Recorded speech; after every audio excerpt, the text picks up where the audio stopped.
to our final Voices of Change coffee session for the year. It's been an incredible run this year with inspirational speakers and leaders driving thought-provoking conversations and sharing their authentic experiences and learnings with us. So we hope that you found the sessions to date impactful and inspiring. Now, on behalf of Voices of Change, our founding partners, Business Engage, Accenture, and Nedbank, today we invite you to join us as we take a bold new leap in keeping the conversation going on how we actively drive a more gender equal society. We'd also like to acknowledge our partners to date who have kept the conversation going, and that includes AECI, Anglo Gold Ashanti, Aspen, Astron Energy, EOH, Hollard, Carney, Life Healthcare, Pfizer, Refinitiv, and SAP. So here's some background about the Voices of Change or VOC movement before we get started. In 2017, at the One Young World Summit, Accenture and Thomson Reuters saw an opportunity to leverage their networks and expertise to create lasting and impactful change. From it, the theme "She, He, We is Power" was created. There's a strong message in this phrase, and that is to harness the power of diversity and enable safe spaces, in the case of the focus for today's discussion, that being a collaborative effort. Voices of Change strengthens the purpose of gender equality and allows partners to share their experiences, successes, and measures that can help empower women going forward. As advocates of this movement, we use the VOC platform to create awareness, to support each other, and to share access to thought leadership around gender equality, women's empowerment, and today, creating our sanctuary. So this month, Connie is the host of this coffee session and is certainly proud to be a part of the VOC movement. And today, given the topic that we're discussing, we'd like to run this coffee session slightly differently to what we have in the past, taking a more fireside chat approach with our guest speaker, where we encourage you all to participate in the discussion through the chat, and please feel free to post any questions and comments throughout the discussion as well. As always, we encourage you to also keep your video on and keep engaging with us. Now, speaking of our guest speaker, I'm honored to introduce Reddy today, who is the Director of Supply Chain for Nando's across the India, Middle East, and Africa regions. Linda graduated from the University of South Africa with a Master's of Business Administration and completed her International Executive Development Program at the University of Witwatersrand. She also recently completed her Advanced Management Program at Harvard Business School in 2017. Before joining Nando's in 2014, Linda worked in the finance industry at FNB South Africa and FirstRand, enhancing and leading efficiencies in various functions and portfolios, including facilities and procurement across the group of companies. Today, Linda leads and manages an exciting and challenging P&L division in an entrepreneurial international company to drive growth. She's responsible for the supply chain business of 450 restaurants in 17 countries for Nando's across India, Middle East, and Africa. What Linda has to say about Nando's is it's a business about making money and having fun. Our values say it's okay to make mistakes and try different things. She admits that all her achievements come from some mistakes, and each time she has learned from them. And therefore, she aims to create the same space for the teams and organizations that she leads. Throughout her career and personal life, Linda has demonstrated what persistence, self-motivation, innovation, and drive can help one achieve, which includes successfully climbing Mount Kilimanjaro most recently.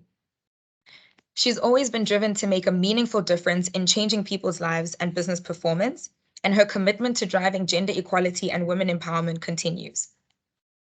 Earlier this year, we had the pleasure of having Linda as one of our panel speakers in the Carney International Women's Day event.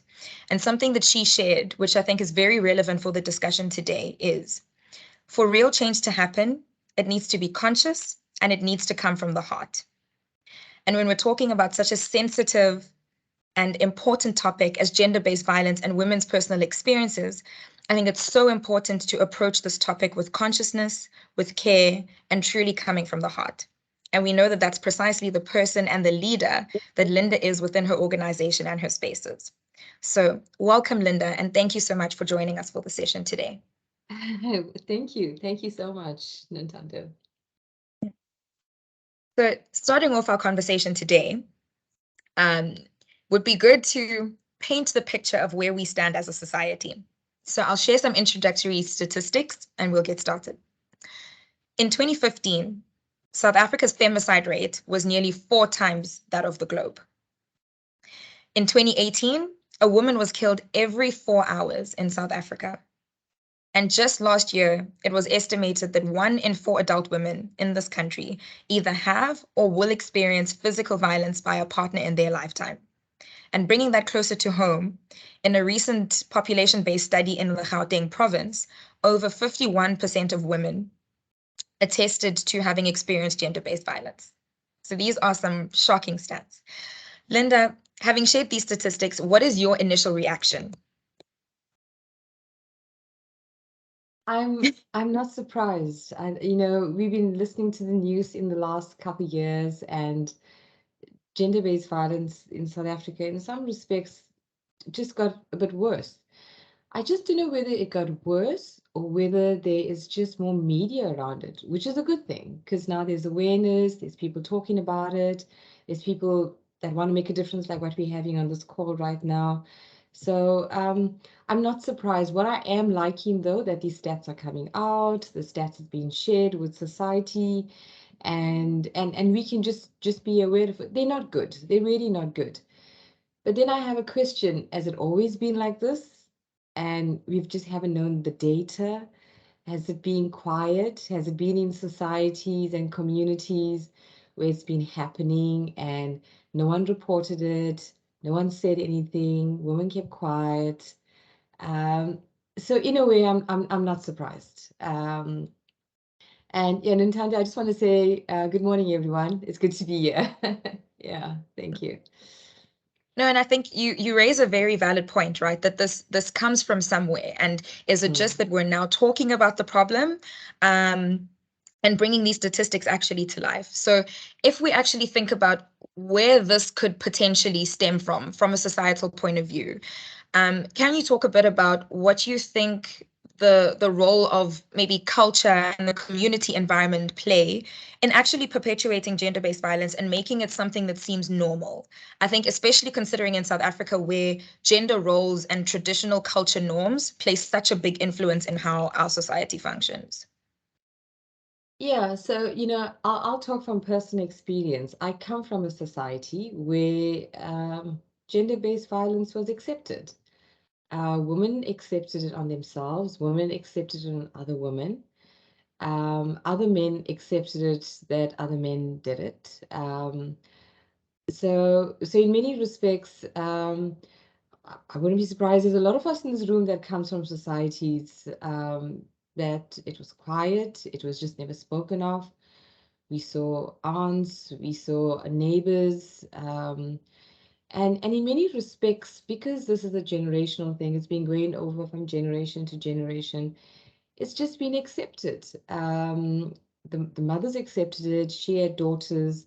The daughters accepted it. She had sons. The sons accepted it to do it to their wives. So we're just moving on and on and on from one generation to another, where it's just normal. I think the question is it normal? And then once we start pondering and saying this is not normal, we as women start to look at it and say, we got to do something. We got to break the shackles. And in breaking the shackles, we say this is not acceptable because it's violating my rights. It's making me feel uncomfortable.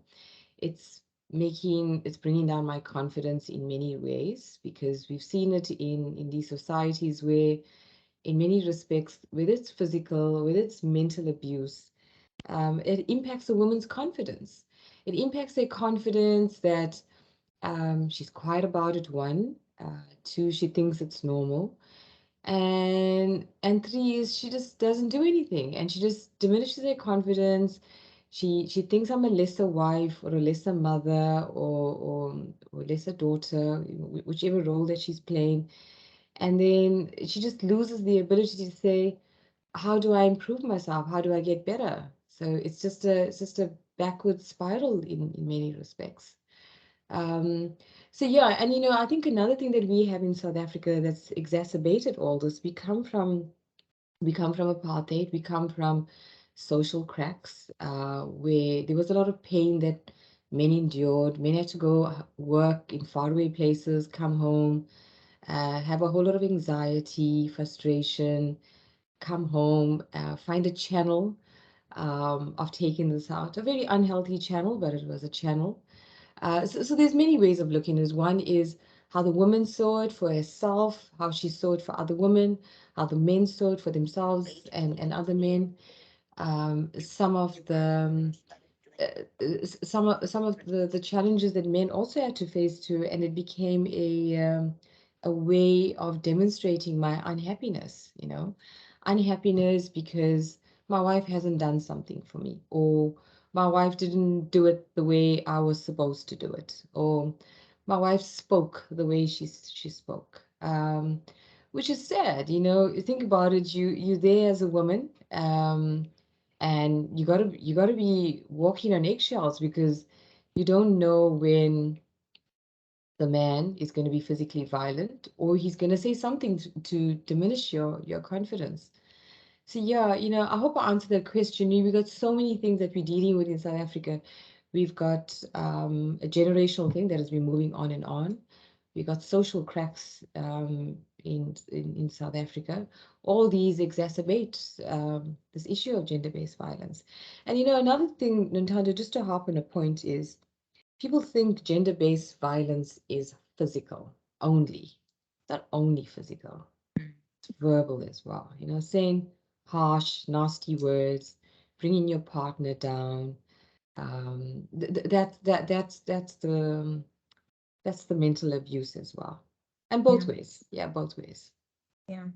No, I think you make a very valid point, and it's about creating spaces like this that are safe, that are not judgmental, that allow women to share their experiences and actually realize that it's not normal and it's not Mm. okay. And it's okay for you to speak up and to say, this makes me uncomfortable, or, this is not something that I'm willing to stand for. Um, and I think you spoke as well about how it's a generational thing and it keeps getting perpetuated. So we accept it, our children accept it, and it keeps going on and on.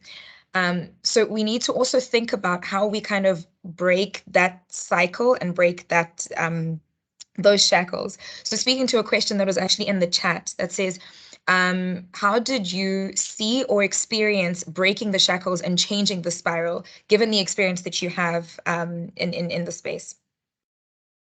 Yeah, that's a good one.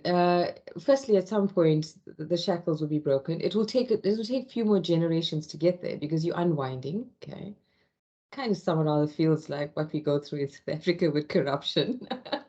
But yeah, so I think the first one is as I see more girls and more women and men become educated on this. Yeah, and education is so important. Education, it's just a foundational element that gives women confidence. It just tells them, hold on, I don't deserve this. I don't need to be violated. Okay. The second one is just awareness.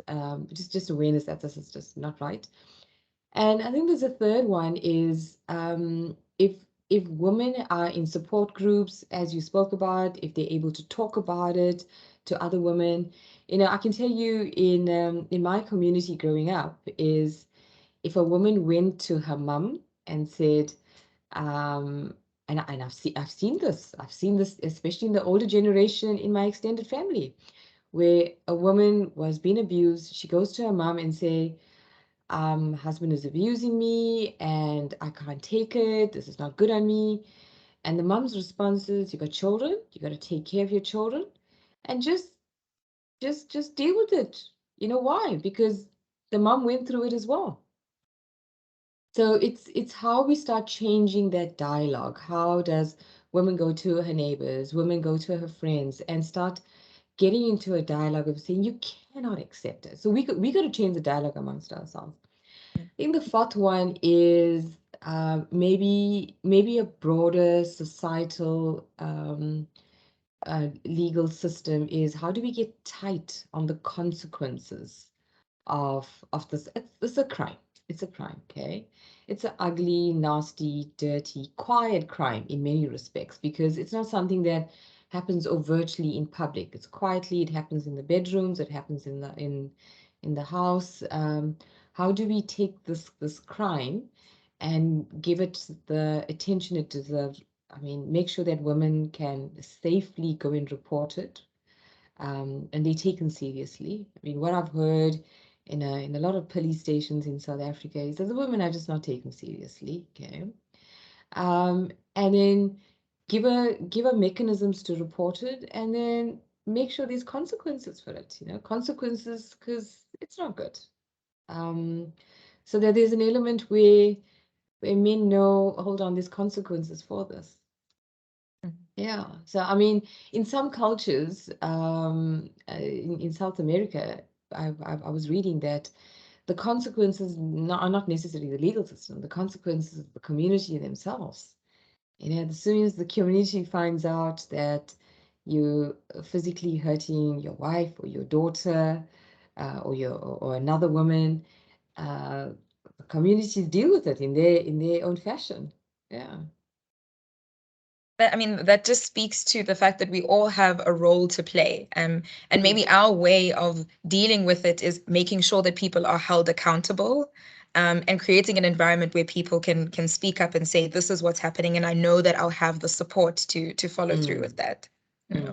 Yeah. One of the first points that you raised was around education, and I want to share some statistics that I think are quite interesting. So around the world, women still have less access to education than men. In fact, a quarter of young women between 15 and 24 will not even finish primary school. And if we think about all of the illiterate people in the world, stats show that 2/3 are women. So, I mean, when girls are not educated on the same level as boys, it has an impact on their future and the kind of opportunities they'll get exposure to, and it impacts their financial freedom, their ability to articulate themselves, and ultimately, potentially, their choice to stay, to leave, or to make their voice heard in these difficult situations. So, I guess my question is, what role do you think that education, and more so creating awareness, especially for young girls in the South African context, what does that play in terms of curbing gender-based violence in our society? It's the cornerstone. It's the ultimate foundation. So, you know, one of the reasons, Nintendo, you mentioned I climbed Kilimanjaro. It was for an organization of caring for girls. I'm not too sure. And I know Etikani does some really good work with caring for girls as well. And Caring for Girls is a foundation that basically gives menstrual pads and menstrual education to girls in societies of need in South Africa. So I had this vision. How do I give back to society? How do I make a difference? And for me, it was climbing a mountain, which was a big, hairy, audacious goal. But in so raising as much money as I could, and of which I did, and taking that and going to schools in South Africa and giving it to girls and say, please, this is sanitary pads for you. We care. We love you. Go and love yourself. Go and love yourself by taking the sanitary wear, feeling proud as a girl. Number one, okay, that's during a menstrual cycle. Because the stats have shown that in South Africa, girls cannot go to school when they got their menstrual cycles because they do not have access to sanitary wear. Okay. And the whole drive was girls go to school and have careers, have dreams, and make a difference in yourself. So it's all these foundational things where we make sure that the girl goes to school. We make sure that we give her the necessary platforms to be able to go to school. I think the other one is also a level of education as well. Okay, we're in a society where there's a lot of fatherless girls, and in doing so, she then looks for love and attention at a very early age from boys, and then she's kind of distracted as well. I suppose the boys are as well. It works both ways. But how do we help them? How do we help them stay focused, stay driven, knowing the importance of being an independent woman one day? So the stats have shown that the more educated women are, and this is the stats around the world, the less children she has. Okay. So it's a question of, yes, we want educated women. We want it to be independent one day. Two is I do think children have a correlation to this level of independence, because what we find in our society is the more children I have, the more dependent I become on my husband. Mm. Not only financially, but emotionally as well. You know, if I can financially support them, but I need his emotional support. So how it's important to have that balance as well, that she gets the necessary emotional support, she gets the education, she gets support from a community and a family, that if something is happening, or if I see something that is not right, and I'm going to be getting support. But education is so, so fundamental. Yeah. Yeah. I mean, that and the other aspects that you've mentioned now as well, because I think sometimes even from the outside looking in, it's a lot easier to judge without understanding the full context, like you said, that there are dependencies within these Yeah. relationships that you need to consider that make it sometimes more difficult for people to leave. You know, there are other people involved as well, like the children, that make these situations even more difficult to navigate. Yeah. Um, but we also see that, I mean, although, you know, education and I think financial freedom is important, we see that even women who are well educated, who are financially stable, who are well off, are also victims of gender-based violence in their spaces. So it's not just an educational or a financial Mm, issue. mm, And sometimes often women feel ashamed or mm, embarrassed to speak up about the experiences that they're having. So how do we think about, as women, as colleagues, as leaders, as even friends in our spaces, how do we create that safe and supportive space that allows those women to speak up as well? mm. Yeah, I think firstly it starts on the individual themselves. You know, I've come across a few people in my small circle who years later brought this up. But where it starts off with each woman, um, and it could be men as well. I mean, there's men out there that say that there's violence in them, but let's start off with women. For each one of them to ask the question, why am I accepting it? And to just sit back and say, why am I accepting it? And then once you go to that realm of why am I accepting it, there's an inner responsibility. Because the first thing to do is say the man is bad and yeah, the man is hurting me. But you got to ask yourself is why am I accepting it? Why am I accepting the abuse? And I'm talking about any form of abuse. Um, And once we sit back and we ponder on the why, okay, and two is to take responsibility of it. Because once you take responsibility, responsibility allows you to then take action and have the ability to respond. That's where the word responsibility comes from. Um, so it's one, sitting back as an individual and saying, why am I accepting it? Two is just take full responsibility. Just take full responsibility. It's harsh. Being a victim is not in a great space. It's not in a nice space. And then the third one is to then go and say, once I take responsibility, then I'm going to say I'm going to take action. The action means go and talk about it. The action means stand up to your partner or the abuser. Okay, because we all say leave, and leave is not that easy.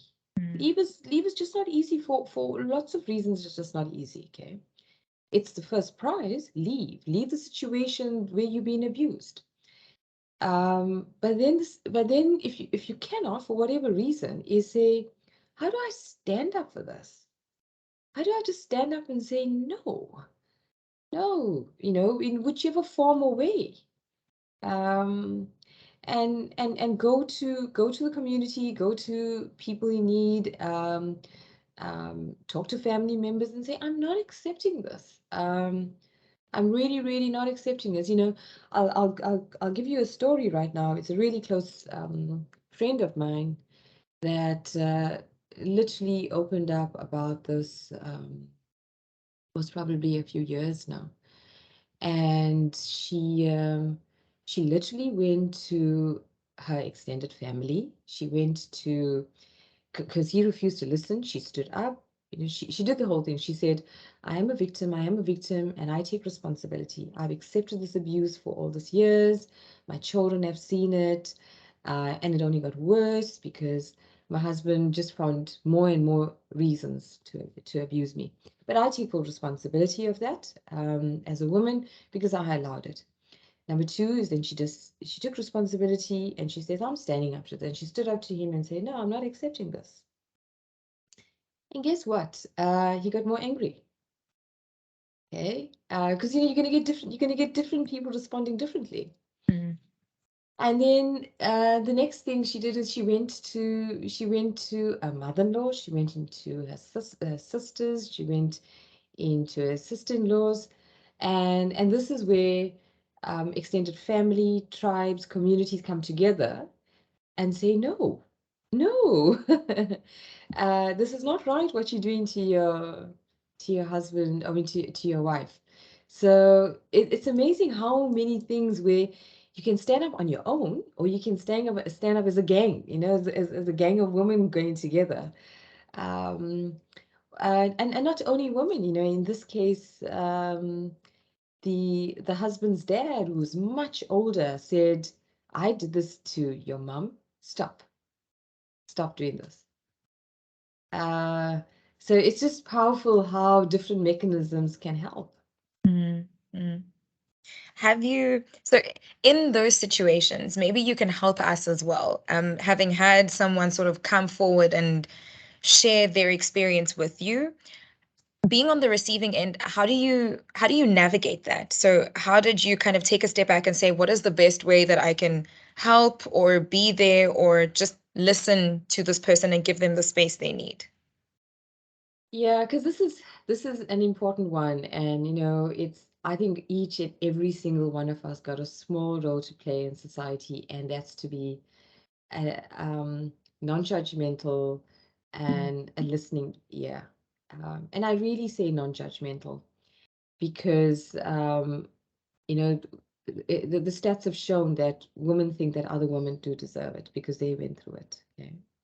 Or in the case where the woman is so independent and she goes to the other women, say, leave him. That's the first thing because it's the easy thing, go leave him. I just think just to be there, listen. Um, if your friend wants guidance, allow it. Sometimes, people got to go through their own internal processes and internalize what they're going through, but support and guide and say, this is not good for you, this is not good for you, don't accept it. How can I help you, and yeah, from that sort of angle, whichever woman it is, but yeah, to be a listening ear, and yeah, to be non-judgmental. Mm. Mm. No, true. And I think if I think about um, part of that first step being so difficult, which is a comment that I just saw in the chat as well around taking responsibility and accepting that, you are a victim and taking responsibility for the experience that you're having and then being able to stand up and speak for yourself. Mm. Is that's also hard, right? It's To hard. take ownership of that is difficult. And maybe there's also an element of taking ownership and responsibility, but also showing yourself grace, you know, Mm. and looking back and saying, in that situation, maybe I did the best that I could, but now that I have the strength and the power to speak up, I will do better for myself and I will expect better for myself.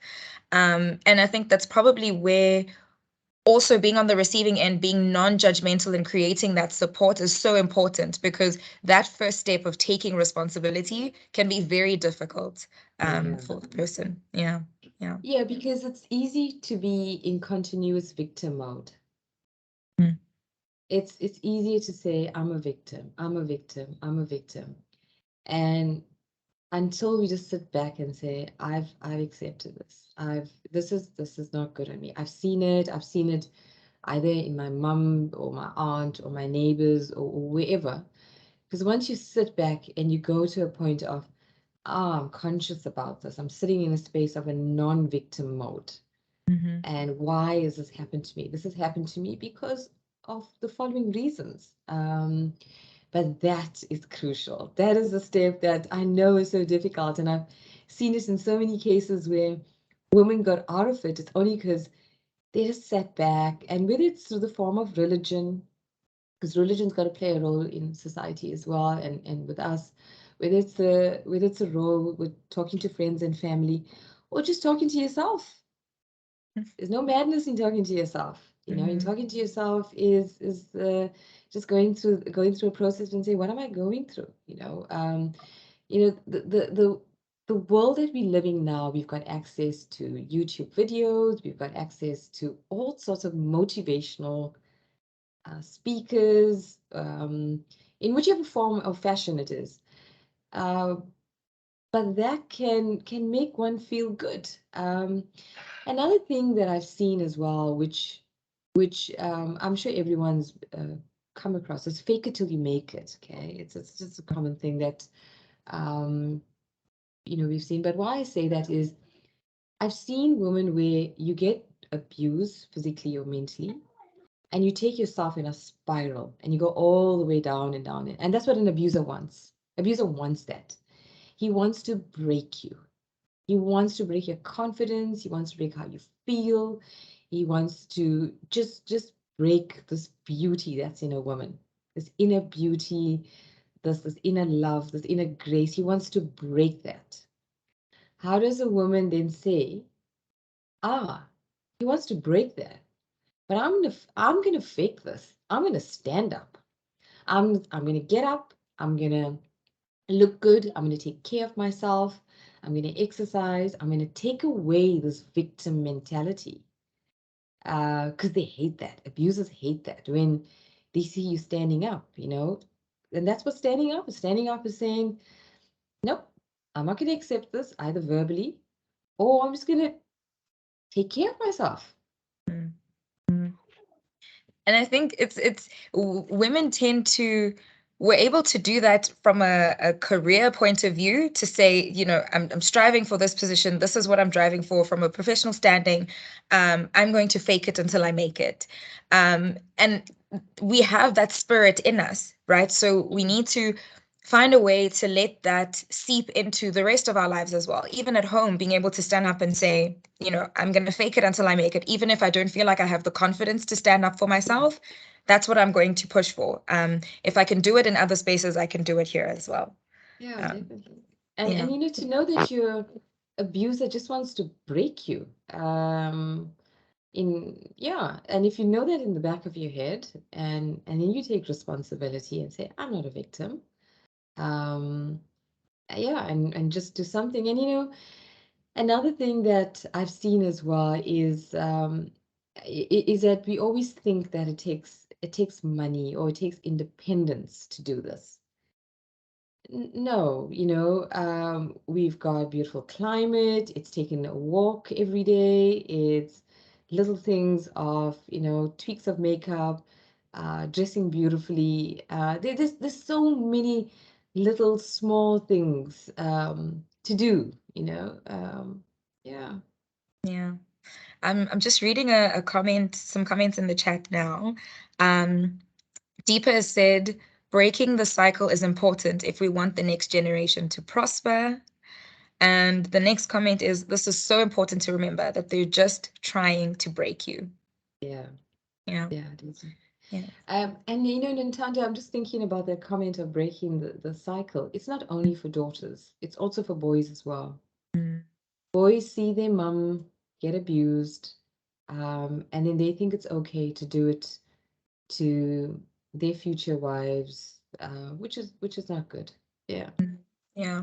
I think, I mean, even that is a valid point on its own, right? Is bringing men into the conversation as well. Yeah, And not very just much so. educating girls and saying you shouldn't tolerate this, or you don't deserve this, or this is not normal, but also having that level of education for young boys as well. Yes. So they know what is and isn't okay, and bringing men into the conversation, because I think that also takes the responsibility off of just being on the women to protect yourself and to stand up for yourself, but also onto the men to say, do better, be better, and call out actions that you see in your spaces that Mm. maybe are not okay.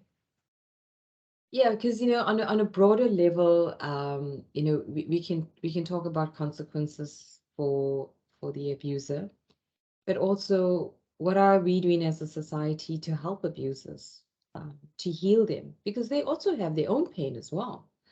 And this is a cycle of once you move from that of a victim and you take the responsibility, you then look at your abuser in a very different light and say, the abuser is in pain and they're taking out their pain on me. The abuser is hurt. Hurt people hurt people. And the abuser is hurt inside and he wants to hurt me. He wants to break me down. Um, and how do we have healthy conversations? I bring it back. I do think religion plays an important role in our societies, because that's what we have. But yeah, in many ways, our men in South Africa need support. A lot of them have been brought up in homes where the dad was not around or the parents were out working. We've got societies where the mom and dad had to work in far places and the children had to fend for themselves. So in many respects, there's a lot of pain with men as well. Mm. Yeah. Yeah. I'm reading a comment here that says, both physically and emotionally, we need to teach our sons to do better. And Niven actually said, I personally try to show my sons how to treat their mom, and it's the small things that make a difference. Which I think is so powerful, because seeing that and having that be your reality as you grow up, understanding how to treat women, how to treat your mom, and seeing that kind of positive behavior, and having that instilled in you as you're growing up is going to create men in our society who are more conscious, who are respectful, and treat women with respect. Yeah. So thank you so much for sharing that. Yeah, it's only a pleasure. Nintendo, I'm just also thinking about something, because I'm sure we've got a lot of independent, career-driven women on this chat today. But abuse is at home physically, and then once you accept it, you'll also accept it in the workplace.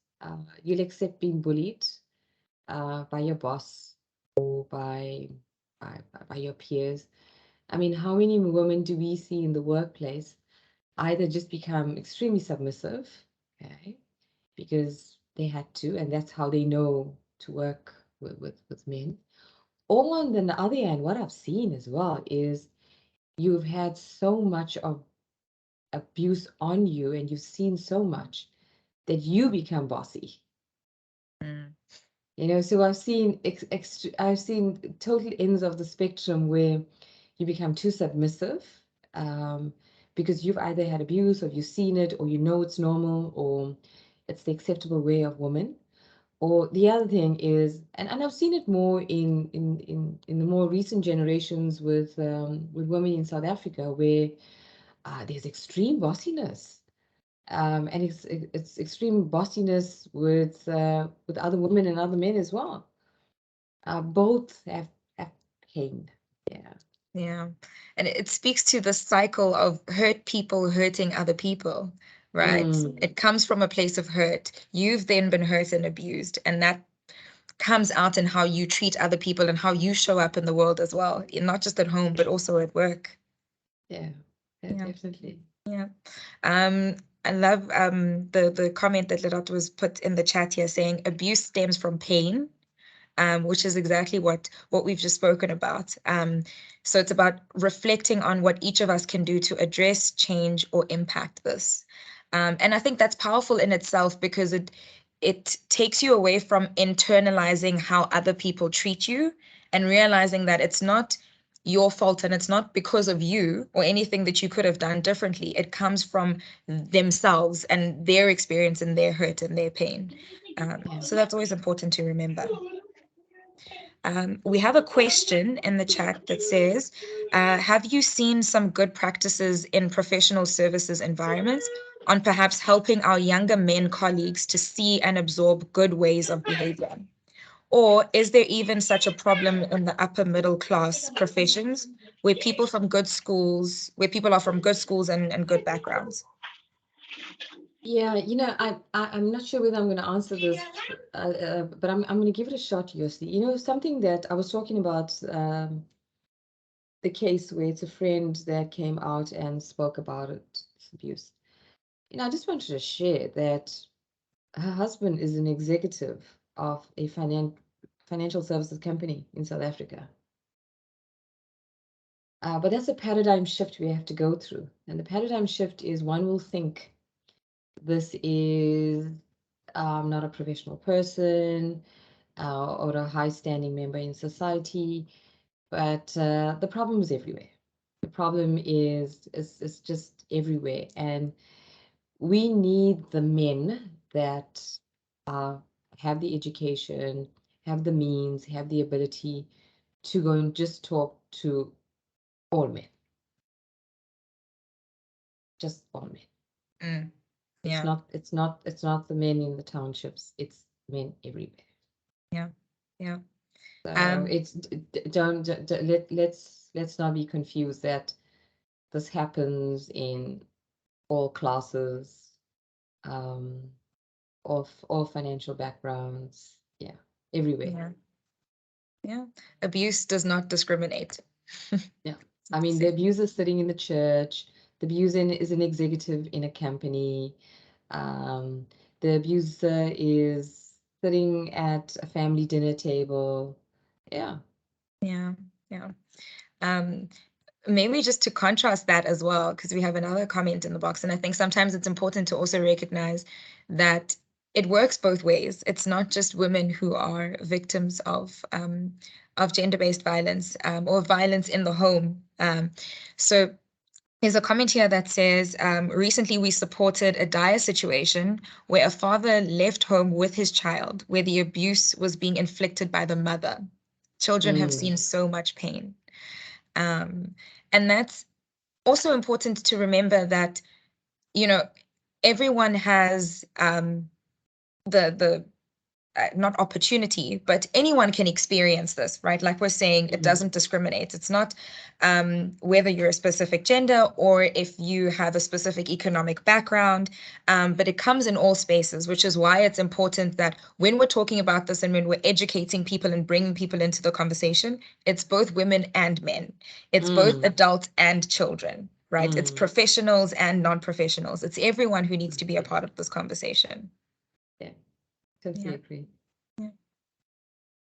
Just checking here if there are any more questions. Yes. Okay. So there's another question from Paula. First Rand Group and EY are examples of of companies that are proactive in the space. Abuse does not discriminate. It is experienced across culture, class, race, and age. Good, Paula. Yeah. Yeah. Then we have another comment that says corporate South Africa needs to be intentional about addressing abuse in the workplace directed to women junior employees by women executives, which speaks to the bossiness point that you were mentioning earlier. Um, every year there are nice talks and yet little action and no commitment to change. So maybe this is a question that I can actually pose to you.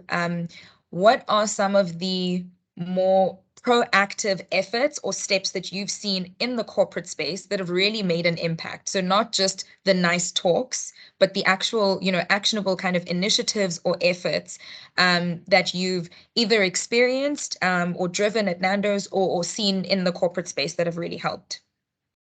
Yeah, the one thing that we do really well at Nando's is we allow a safe space to talk.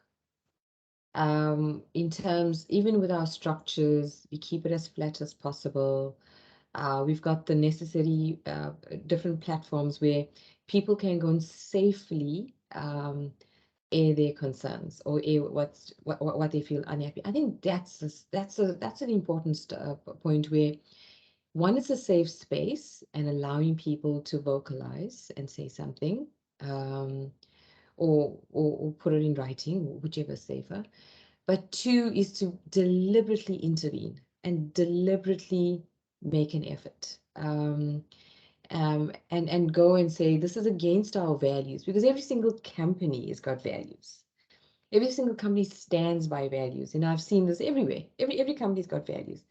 And how do we say, hold on, according to our values, we're not going to accept this. We're not going to accept abuse in whichever form.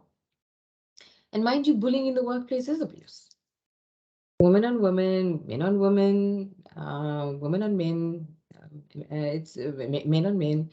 Abuse is not right. So when you stand up and you say, we're not going to be accepting this, and this is what I've got, because there's two parts. One is you see this abuse and you say this is not good on me.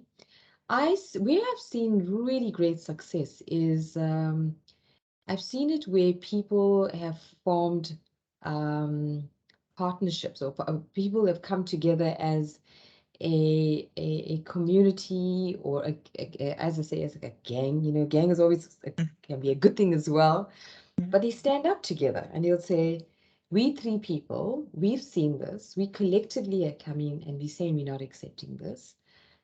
Do something. Do this something, Mr. Company. But this is where we come back to that first point. It's how important we stand up together. In so many cases, whether it's society, whether it's the workplace, we keep quiet about these things. You just keep quiet, and I keep quiet because I want to safeguard my job. I'm worried about my family to support. But then you see in your colleague next door that's going through abuse. True. And we spend so much time at work. It makes it so much more important for that to really be a safe space, right? I saw a funny meme the other day that basically said, it had this shocked face, and this woman had realized that it basically said, when you realize that you live at work and you just visit home. Yeah. So, I mean, we spend so much of our time at work and in that corporate space that if that is a safe environment, it makes it so much easier to actually speak up and to address maybe what is more difficult happening at home. Yeah, yeah. And I think in that corporate space, one of the big things that COVID actually taught us is that for some people and for some girls, going to school and going to work is actually your safe haven, right? Yeah, It gives you that break from the Right. difficult situation at home. Yeah. It's escapism. Yeah, you're escaping the trauma and the painful situation. Yeah. Which And that's why the role that we've got to play is just make our workspace a happy space, a fulfilling space. Because that's another thing is, if a woman's been abused at home, she comes to work and she says, "This is my fulfilling space. This is where my happy space. This is where I boost my confidence." And it's important to have environments where you enhance that. I also found places where women go through abuse. I've come across it in my work situation where it does affect her performance. And that's why performance management is something that you should manage it very carefully, because once you dig deeper, there could be some deep-rooted stuff in there. A woman is not performing because she's going through a whole lot that she's dealing with at home, and she's feeling the stress. She's feeling so much. She's feeling overwhelmed that it's affecting her performance. So another thing, you get two parts of the spectrum. You get a woman that could be over delivering, and companies love that, but it's her way of escapism. It's her way of getting out of the situation. And this is not an either or. Or you get a situation where there's performance issues with her, but it's only because of what she's going through at home is affecting her work. Yeah.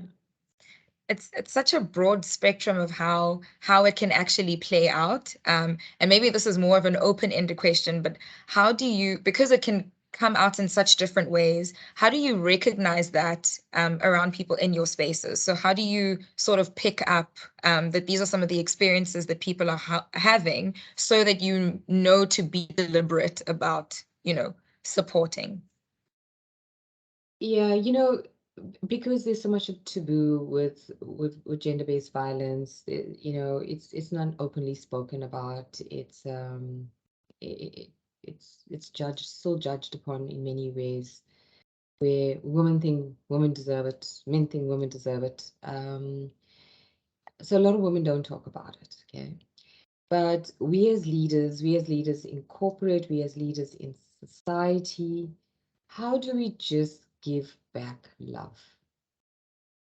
And love in a way of being there, listening, giving attention, but just being lovable, in whichever form or shape, being lovable, being there, being available. It's so it's and I know I make it simple, but be caring, be thoughtful in the way we do things. If we have to performance manage someone in the office, understand, go through, but do it in a lovable way. Um, you can do performance management in a lovable way. I know it doesn't sound right, but you can. And just giving someone, just being there for them, and listening. And in some ways, is because this is love as well, is how do you go to the colleague and the friend and you say, take responsibility, do something, take Mm. responsibility. Yeah.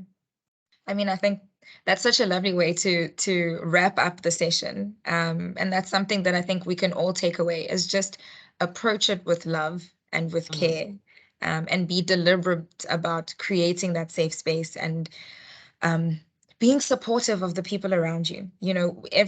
People are people. Everyone has their own experiences and their own backgrounds, and their own struggles that they're going Mhm. through. So in your spaces, whether it's at work or at school or in social settings, always just approach those situations with love and care, as you've said. I'm also conscious of time, so maybe we'll end the session off there. But thank you so much for sharing. Thank you. Yeah, I will hand over to Dibani, who will close us off for the day. But thanks again, Linda. Yeah, thank you so much, Nando. I enjoyed that. Thank you. Uh, Good morning, everyone. I guess it's pretty much afternoon now. Um, Thank you so much, Linda. That was very, very impactful conversation. I think it's something that we all needed to be frank about and really be open and have an honest conversation. And I mean, for me, there were some couple of points that really stood out through the conversation, right? One of them being, as we look into gender-based violence, how do we correlate that with our past, right? How does the past influence the future? For us to really get to the root cause of where the pain comes from both angles, right? For us to be able to move forward. And also, as a community, all of us, how do we create that psychological safety for everyone to feel the safety to be able to come out and talk about their stories as sort of the starting point for our healing journey, and really be that safe space for everyone. And I think whilst doing that, we can then bring together a community that comes together and really holds everyone accountable and really tries to be, we're not dependent only on sort of legal systems, but be the people who drive the change in our communities.